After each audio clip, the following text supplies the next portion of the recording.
Hello friends, कैसे हो आप सभी। मैं आपका मेंटोर अर्जुन, स्वागत है आपका टारगेट विद रामा के आपके इस परिवार में। चलिए शुरू करते हैं। कुछ दुविधाओं या कुछ समस्याओं में होने के कारण क्लास नहीं हो पाई आपकी, लेकिन अभी क्लास रेगुलर रहेगी। देखिए, बिना किसी देरी के शुरू करते हैं। जीएस घटना चक्र की हमारी क्लास चल रही है, पॉलिटी मैं करा रहा हूँ। फटाफट इसे बहुत जल्दी कराने की कोशिश करूँगा, क्योंकि बहुत लंबा नहीं खींचना है ये। और अगर आप रिवीजन सीरीज़ देख रहे हैं तो इससे और भी बेटर है, क्योंकि रिवीजन सीरीज़ आपकी डेली आ रही है किसी न किसी टॉपिक पे, उसको ज़रूर देखें। चलिए शुरू करते हैं। तो आज है 23वीं क्लास, जिसमें हम महान्यायवादी यानी कि महान्यायवादी, महाधिवक्ता और नियंत्रक महालेखा परीक्षक को कवर करेंगे। यानी कि तीनों चैप्टर कवर करेंगे एक साथ। कौन कौन से? महान्यायवादी, महाधिवक्ता और नियंत्रक और महालेखा परीक्षक। चलिए तथ्यात्मक नोट्स इसके क्वेश्चंस के साथ ही देखेंगे। बिना अगर हम बार बार देखते हैं, जैसे कि अभी हमने मान लिया, अभी यहाँ पर देख लिया, तो ये चीज़ें रिपीट होती हैं, बाद में भी रिपीट होती हैं, तो इनका मतलब रिपीटेशन चलता है, तो फिर वो प्रॉब्लम आती है। तो इससे अच्छा है कि हम क्वेश्चंस के साथ ही देखें। चलिए देखिए, पहला क्वेश्चन देखिए क्या कह रहा है।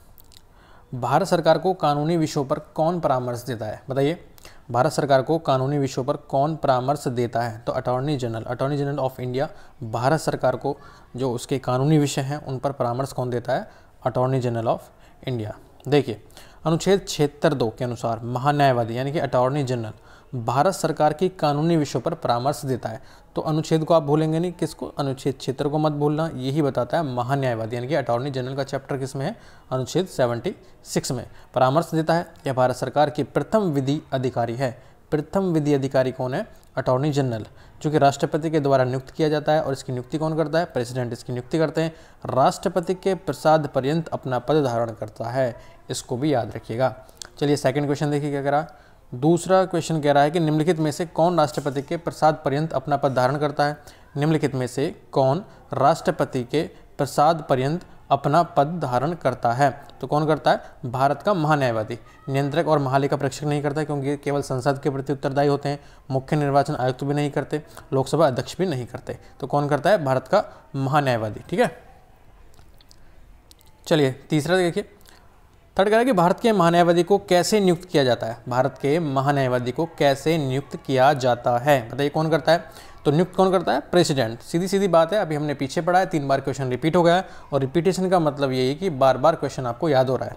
क्वेश्चन अगर एग्जाम में आता है तो मुझको मुश्किल यही लग रहा है कि आप उसकी छोड़ के आएंगे, क्योंकि रिपीटेशन का मतलब ये है कि आपको बार बार चीज़ें याद हो रही हैं। तो राष्ट्रपति इसको नियुक्त करता है, किसको? महान्यायवादी को। इसका आर्टिकल बताइए मुझे, कमेंट बॉक्स में आर्टिकल नंबर बताइए, कितने आर्टिकल में इसका जिक्र है? आर्टिकल 76 में है, या 77 में है, या फिर 78 में है? बताइए तीनों में से किस में? नेक्स्ट है कि भारत का महान्यायवादी किसके द्वारा नियुक्त किया जाता है? फिर वही क्वेश्चन, रिपीटेशन, भारत के राष्ट्रपति के द्वारा। अब तो आपको याद होगा पक्का। अगला क्वेश्चन कह रहा है कि निम्नलिखित में से किसे भारत सरकार का प्रथम विधि अधिकारी कौन है? फिर वही क्वेश्चन है, भारत सरकार का प्रथम विधि अधिकारी, भारत सरकार का प्रथम कानूनी अधिकारी कौन है? अटॉर्नी जनरल ऑफ इंडिया, महान्यायवादी। फिर वही प्रथम विधिक अधिकारी कौन है? Attorney general of India. चलिए नेक्स्ट क्वेश्चन, भारत के मुख्य विधि परामर्शदाता, फिर वही क्वेश्चन है, बताइए कौन है? Attorney general of India. यानी कि आप देख रहे हो ना, बार बार क्वेश्चन का रिपीट होना ये बता रहा है कि ये बहुत ज़्यादा इंपॉर्टेंट टॉपिक है, क्योंकि अगर यहाँ से क्वेश्चन आते हैं तो जनरल सा स्टेटमेंट आएगा, जनरल सा क्वेश्चन आएगा, छोड़ के नहीं आना है। ठीक है, चलिए आगे देखिए नेक्स्ट क्या कह रहा है। अगला क्वेश्चन क्या कह रहा है? 8वां क्वेश्चन कह रहा है कि भारत के अटॉर्नी जनरल विधि सलाहकार हैं। किसके विधि सलाहकार हैं? बताइए, भारत के राष्ट्रपति के, लोकसभा के, प्रधानमंत्री के, या फिर भारत सरकार के? तो हमने क्या पढ़ा है कि इंडियन गवर्नमेंट के। इंडियन गवर्नमेंट यानी कि भारत सरकार के अटॉर्नी जनरल जो हैं वो विधि सलाहकार हैं, यानी कि कानूनी सलाह देते हैं। किसको? भारत सरकार को। ठीक है, 9वां देखिए क्या कह रहा है कि निम्नलिखित में से किसको अपने कर्तव्यों के पालन में भारत के राज्य क्षेत्र में सभी न्यायालयों में सुनवाई का अधिकार है? देखिए, सभी न्यायालयों में सुनवाई का अधिकार है, ये अधिकार है किसको? बताइए। तो ये अधिकार है महान्यायवादी को। किसको? अटॉर्नी जनरल को। अटॉर्नी जनरल को अपने कर्तव्यों के पालन में भारत के राज्य क्षेत्र में सभी न्यायालयों में सुनवाई का अधिकार होगा। ठीक है, 10वां कह रहा है कि भारत के महान्यायवादी अटॉर्नी जनरल के विषय में निम्नलिखित कथनों पर विचार करना है।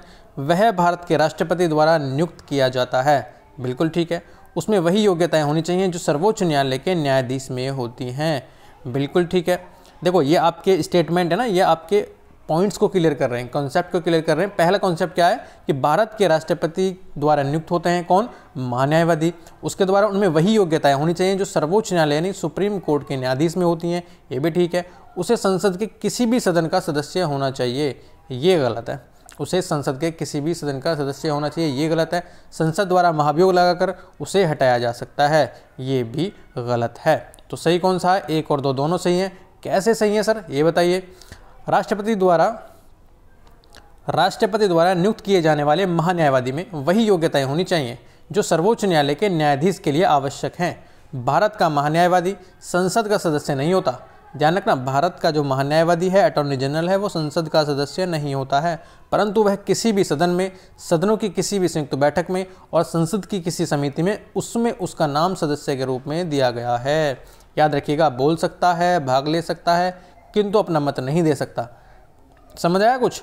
कोई भी बैठक हो रही है, कोई भी संयुक्त बैठक हो रही है, कोई भी समिति है जिसमें उसका नाम है, क्या कर सकता है, बोल सकता है, भाग ले सकता है, मत नहीं दे सकता, यानी कि वोट नहीं डाल सकता। अनुच्छेद 88 ऐसा कहता है। महान्यायवादी राष्ट्रपति के प्रसाद पर्यंत अपना पद धारण करते हैं, इसको भी याद रखना है। अनुच्छेद क्षेत्र क्या कहता है, अतः राष्ट्रपति को उसे हटाने का अधिकार है। किसको, राष्ट्रपति को उसे हटाने, पदच्युत करने का अधिकार है। इस प्रकार कथन 1 और 2 सही हैं, जबकि 3 और 4 गलत हैं। याद रखिएगा, कॉन्सेप्ट क्लियर, आपके क्वेश्चन सही होंगे। 11 कह रहा है कि भारत के महान्यायवादी के संदर्भ में निम्नलिखित कथनों पर विचार कीजिए। क्या विचार करना है कि राष्ट्रपति किसी ऐसे व्यक्ति को नियुक्त करेगा जो उच्चतम न्यायालय के न्यायाधीश के रूप में नियुक्त के लिए अर्हत होगा। बिल्कुल ठीक है, हमने पीछे कॉन्सेप्ट यही पढ़ा है। क्या पढ़ा है कि राष्ट्रपति ऐसे ही व्यक्ति को नियुक्त करेगा जो सुप्रीम कोर्ट न्यायालय, जो सुप्रीम कोर्ट है उसके न्यायाधीश की योग्यताओं पर खरा उतरेगा। महान्यायवादी इतना पारिश्रमिक प्राप्त करेगा जो संसद अवधारित करेगी। महान्यायवादी के जो वेतन भत्ते या फिर उसकी जो इनकम होगी उसे कौन निर्धारित करेगा, बताइए मुझे, कौन निर्धारित करेगा? संसद निर्धारित नहीं करेगी उसको, कौन? राष्ट्रपति। भारत का महान्यायवादी अटॉर्नी जनरल देश का सर्वोच्च विधि अधिकारी होता है। इधर देखिए, हेलो, इधर देखिए, कॉन्सेप्ट यहाँ पर क्लियर होते चलेंगे। भारत का महान्यायवादी देश का सर्वोच्च विधि अधिकारी होता है। संविधान के अनुच्छेद 76 क्षेत्र के अनुसार राष्ट्रपति उच्चतम न्यायालय का न्यायाधीश नियुक्त होने के लिए अर्ह किसी व्यक्ति को भारत का महान्यायवादी नियुक्त करेगा। अनुच्छेद क्षेत्र के अनुसार महान्यायवादी राष्ट्रपति के प्रसाद पर्यंत पद धारण करेगा और ऐसा पारिश्रमिक प्राप्त करेगा जो राष्ट्रपति अवधारित करे। याद रखिएगा, निम्नलिखित कथनों पर विचार करना है। क्या विचार करना है, बताइए। भारत का महान्यायवादी लोकसभा की कार्यवाही में भाग ले सकता है, लोकसभा की किसी समिति का सदस्य हो सकता है, लोकसभा में बोल सकता है, लोकसभा में मतदान कर सकता है। मतदान नहीं कर सकता, पीछे भी हमने पढ़ा है, वोट नहीं डाल सकता, बाकी सब कुछ कर सकता है। कार्यवाही में भाग ले सकता है, समिति का सदस्य हो सकता है, लोकसभा में बोल सकता है, ऑब्वियसली बोल भी सकता है। तो 1, 2 और 3 हो जाएंगे ठीक और चौथा हो जाएगा गलत। ठीक है, चलिए, निम्नलिखित में से किसे संसद को संबोधित करने का अधिकार प्राप्त है, बताइए मुझे। निम्नलिखित में से किसे संसद को संबोधित करने का अधिकार प्राप्त है? भारत के महान्यायवादी को, चुनाव आयुक्त को, मुख्य न्यायाधीश को या सुरक्षा सलाहकार को? इनमें से 3 को किसी को भी नहीं है, लेकिन भारत के महान्यायवादी अटॉर्नी जनरल को संसद को संबोधित करने का अधिकार है। 14 देखिए कि पार्लियामेंट के किसी सदन के सदस्य ना होने पर भी सदन की बैठक में कौन भाग ले सकता है? तो वही भाग ले सकता है जो हमने पढ़ा है, कौन? Attorney general of India, Bharat के महान्यायवादी। याद रखिएगा, ठीक है, कौन? भारत के महान्यायवादी। ये पीछे दे रखा है, attorney general of India, Bharat के महान्यायवादी। चलिए नेक्स्ट देखिए, ये क्या कह रहा है। 15 क्वेश्चन कह रहा है कि निम्नलिखित में से किसे संसद के दोनों सदनों में बोलने, अन्य कार्यवाही में सम्मिलित होने एवं किसी भी संसदीय कमेटी का सदस्य होने का अधिकार तो है, परंतु वोट देने का अधिकार नहीं है। देखो, बार बार क्वेश्चन रिपीट हो रहे हैं, डिट्टो सेम वही क्वेश्चन रिपीट हो रहे हैं, तो मतलब आपकी जो क्वेश्चन किए वो ना, वो थोड़ी टर्मिनोलॉजी इधर उधर कर देगा, इधर से इधर पकड़ लेगा कान, कभी इधर से इधर पकड़ लेगा, लेकिन क्वेश्चन वही रहेगा, कॉन्सेप्ट वही 2, 4, 5 कॉन्सेप्ट हैं, इधर उधर घुमाता रहेगा, आप कन्फ्यूज नहीं होंगे। ठीक है, ओके। तो कौन है? Attorney general of India. चलिए, भारत सरकार का कौन सा अधिकारी सदस्य ना होते हुए भी भारतीय संसद की कार्यवाही में भाग लेने का अधिकार रखता है?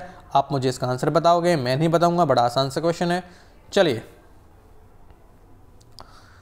निम्नलिखित में से कौन संसद के दोनों सदनों में से किसी भी सदन की कार्यवाही में भाग ले सकता है? फिर वही है, अटॉर्नी जनरल, उपराष्ट्रपति नहीं ले सकता, महाधिवक्ता नहीं ले सकता, मुख्य न्यायाधीश नहीं ले सकता, तो कौन ले सकता है? Attorney general of India.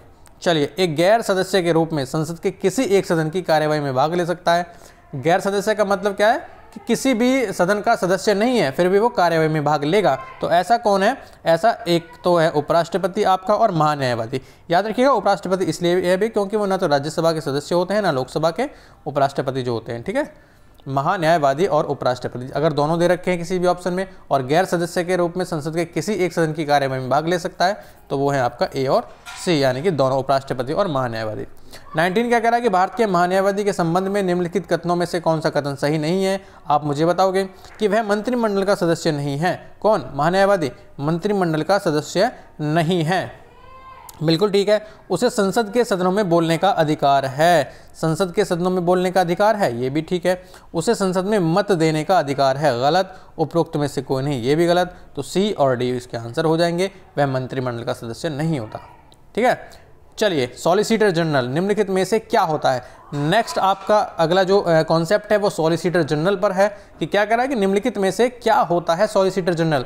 तो ये होता है आपका कानूनी सलाहकार। कौन होता है? कानूनी सलाहकार। अटॉर्नी जनरल के अतिरिक्त, अटॉर्नी जनरल तो हमने देखा, उसके अतिरिक्त भारत सरकार के कानूनी सलाहकार के रूप में अन्य विधि अधिकारी भी होते हैं।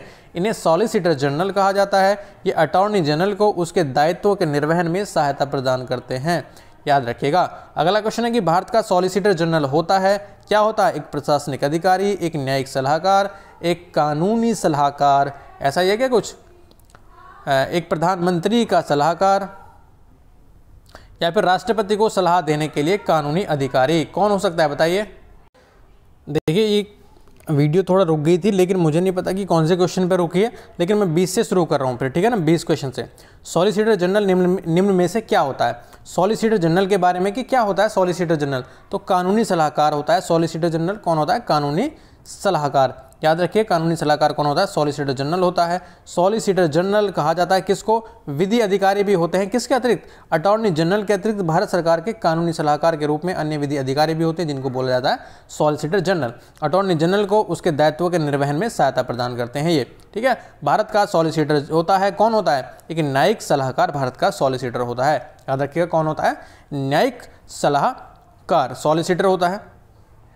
नेक्स्ट कह रहा है कि कानूनी विषयों पर राज्य सरकार को कौन परामर्श देता है? बताइए, कानूनी विषयों पर राज्य सरकार को कौन परामर्श देता है? राज्य सरकार की बात कर रहा है, कानूनी विषयों की बात कर रहा है, तो इसमें महान्यायवादी तो होगा नहीं, क्योंकि ये तो हमारी सेंट्रल गवर्नमेंट को देता है। एडवोकेट जनरल इसका आंसर होगा। कौन होगा? Advocate general. कैसे होगा सर, ये बताइए। अनुच्छेद 165(2) कहता है कि एडवोकेट जनरल राज्य सरकार को कानूनी विषयों पर परामर्श देता है। प्रत्येक राज्य का राज्यपाल इसको नियुक्त कौन करता है? प्रत्येक राज्य का राज्यपाल उच्च न्यायालय का न्यायाधीश बनने की योग्यता धारण करने वाले किसी व्यक्ति को एडवोकेट जनरल नियुक्त करता है। ठीक है, यह राज्य सरकार का प्रथम विधिक सलाहकार होता है। 23वां कह रहा है कि इनमें से कौन राज्य सरकार की कानूनी सलाहकार है? फिर वही क्वेश्चन है। तो राज्य सरकार की कानूनी सलाहकार है महाधिवक्ता, यानी कि एडवोकेट जनरल। अगला कह रहा है कि राज्य सरकार को कानूनी मामलों में सलाह देने के लिए अधिकृत है, कौन है? फिर वही क्वेश्चन है, तो कौन है? Advocate general. कौन है? Advocate general. आगे देखिए, निम्नलिखित कथनों पर विचार करना है। भारत में राज्य के महाधिवक्ता की नियुक्ति भारत के राष्ट्रपति द्वारा संबंधित राज्य के राज्यपाल की अनुशंसा पर की जाती है। ऐसा नहीं है, राष्ट्रपति नहीं करते बल्कि राज्य के राज्यपाल सीधे करते हैं। तो ये आंसर हो जाएगा गलत पहला। सिविल प्रक्रिया संहिता के उपबंधों के अनुसार राज्य स्तर पर उच्च न्यायालयों की मूल और अपीलीय तथा सलाहकारी अधिकारिता होती है। किसके बारे में बोला? हाई कोर्ट के बारे में। तो ये भी हो जाएगा गलत। कैसे हो जाएगा गलत, देखेंगे आगे, क्योंकि अधिकारिता नहीं होती किन मामलों में? सलाहकारी मामलों में। तो संविधान का अनुच्छेद 165 के अनुसार राज्य के महाधिवक्ता की नियुक्ति राज्य के राज्यपाल द्वारा की जाती है। सलाहकारी अधिकारिता अनुच्छेद 143 के तहत सुप्रीम कोर्ट की होती है, न कि हाई कोर्ट की। उच्च न्यायालयों की केवल मूल और अपीलीय अधिकारिता होती है।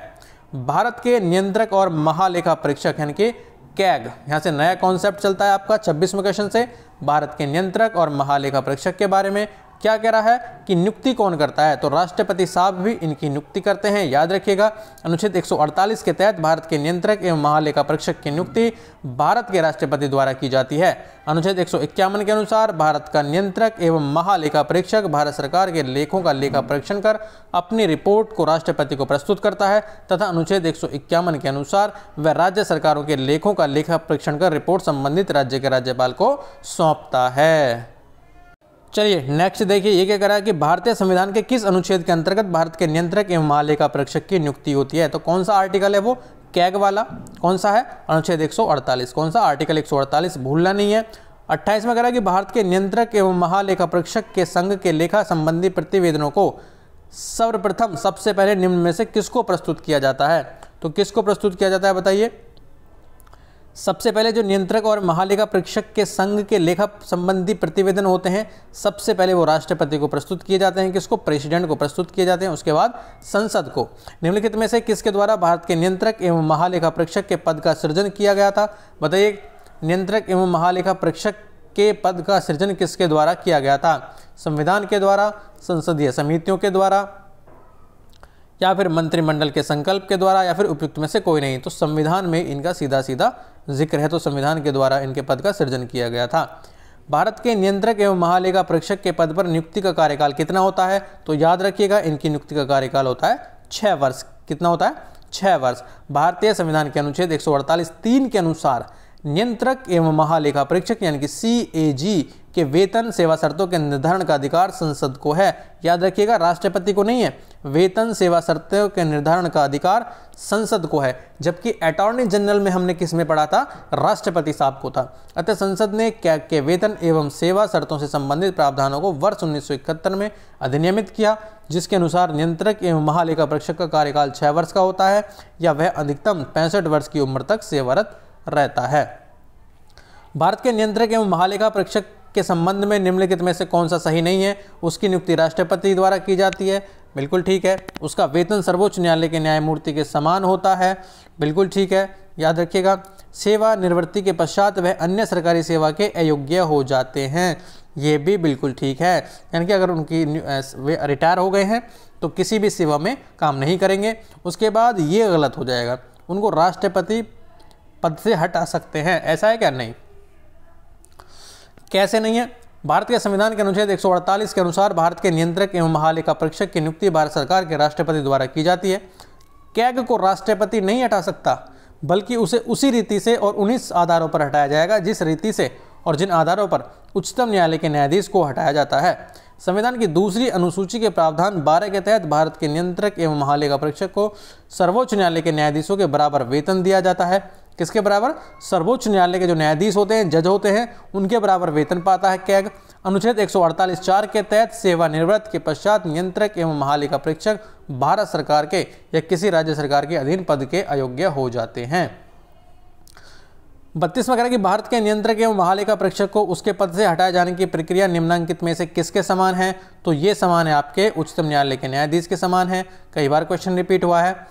चलिए नेक्स्ट देखिए, 33वां क्वेश्चन है कथन और कारण का है, इसको भी छोड़ते हुए चलेंगे, आगे मैं इस क्वेश्चन को कराऊंगा।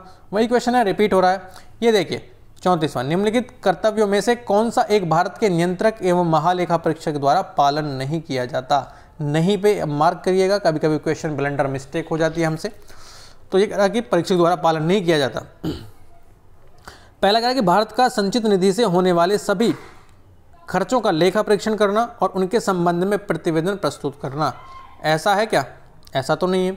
आकस्मिकता निधि और लोक लेखाओं से होने वाले सभी व्ययों लेखा परीक्षा करना और उनके लेखों से प्रतिवेदन प्रस्तुत करना, ये भी काम करता है, ये भी काम करता है।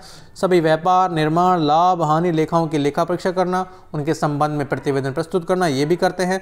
ये नहीं करते सार्वजनिक धन की प्राप्ति और निर्गमन का नियंत्रण करना और यह सुनिश्चित करना कि सार्वजनिक राजस्व कोष में जमा है या नहीं, ऐसा नहीं है। चलिए आगे देखिए,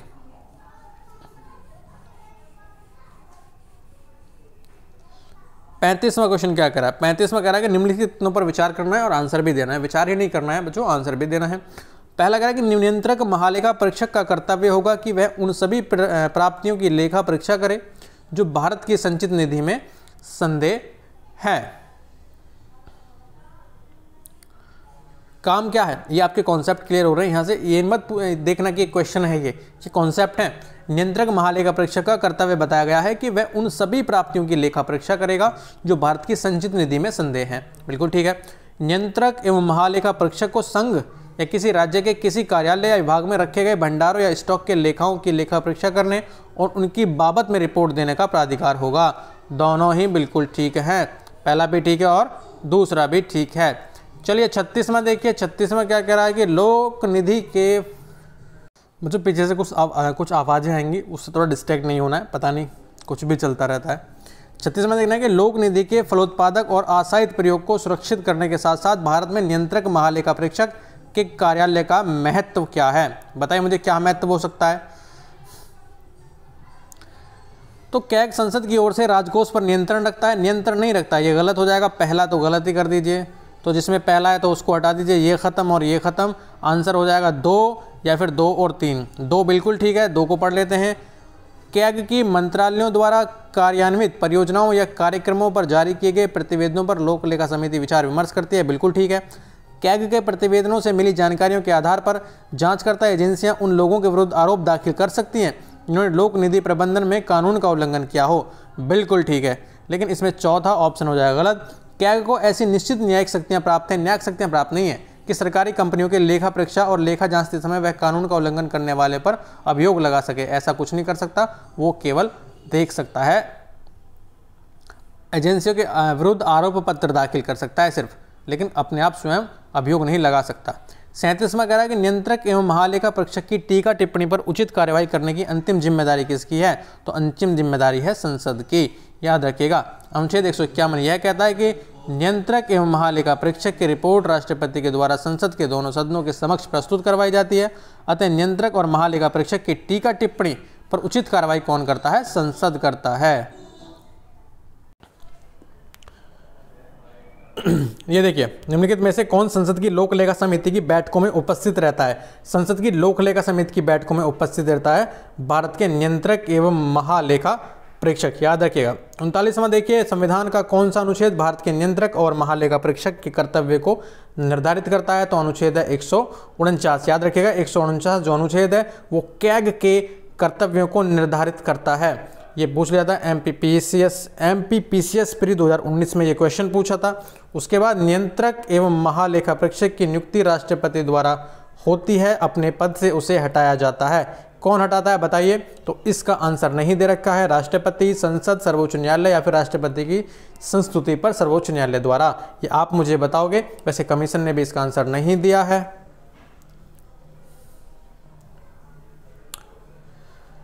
चलिए, भारत के नियंत्रक एवं महालेखागार निम्नलिखित का एक मित्र एवं मार्गदर्शक कौन होता है। तो कौन होता है, लोक लेखा समिति इसका मित्र और मार्गदर्शक होती है किसकी, कैग की। किसकी, कैग की, याद रखिएगा। ठीक है। किस वर्ष में अकाउंटिंग को ऑडिटिंग से अलग कर दिया गया तथा नियंत्रक एवं महालेखा परीक्षक का कार्य, किसका, नियंत्रक एवं महालेखा परीक्षक का कार्य केवल सरकारी लेखा तक सीमित रह गया। तो 1976 में ऐसा सब कुछ हुआ था, याद रखिएगा। ठीक है। चलिए नेक्स्ट देखिए, फिर वही क्वेश्चन है 1976 वाला कि ऐसा कौन सा संशोधन था 1971 वाला। 1971 में कौन सा संशोधन हुआ जिसमें लेखांकन और लेखा परीक्षण को अलग अलग कर दिया गया। चलिए, राज्यों के वित्तीय लेखों की परीक्षण कौन करता है। हमने अभी किसके बारे में पढ़ा था, सेंट्रल गवर्नमेंट। तो राज्यों के वित्तीय लेखों का परीक्षण कौन करता है, राज्यपाल, राज्य वित्त सचिव या फिर मुख्यमंत्री। तो इनमें से ऐसा कोई नहीं है। कौन करता है ये देख लेते हैं। केंद्र के साथ साथ राज्यों के वित्तीय लेखों की समीक्षा का कार्य भी कैग ही करता है। कौन करता है, महालेखा परीक्षक ही करता है। लोक निधि का अभिभावक किसे कहा जाता है। तो लोक निधि का अभिभावक बोलते हैं नियंत्रक एवं महालेखा परीक्षक को ही। तो 45वां क्वेश्चन ये कह रहा है। उसके बाद भारत के CAG नियंत्रक एवं महालेखा परीक्षक का कार्य करते हैं। भारत के कैग नियंत्रक एवं महालेखा परीक्षक कार्य करते हैं।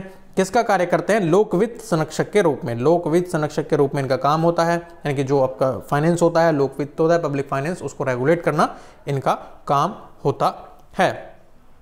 गिरीश चंद्र मुर्मू बने हैं भारत के, कौन से हैं ये, कौन से कैग हैं। तो ये हैं आपके 14वें 14 नंबर के नियंत्रक एवं महालेखा परीक्षक हैं, याद रखिएगा इसको भी।